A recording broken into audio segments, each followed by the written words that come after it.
सर्वांनाच सर्वसामान्यांना सतर्क सावध करणारी बातमी आहे। दूध आपल्या प्रत्येकाच्या घरी येतं, पण धुळे जिल्ह्यातल्या शिरपूर या शहरामध्ये एका व्यक्तीच्या घरातलं दूध खराब झालं।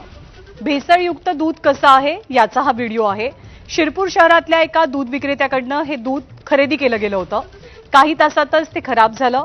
मग जेव्हा हे दूध उकळलं तेव्हा अक्षरशः त्याचा रबर झाला। दरम्यान संबंधित दूध विक्रेत्यावरती आता कारवाई करण्याची मागणी केली जाते। या घटनेमुळे बाजारात ज्या दुधाची विक्री होते त्या दुधाच्या गुणवत्तेबद्दलच प्रश्न उपस्थित झालाय।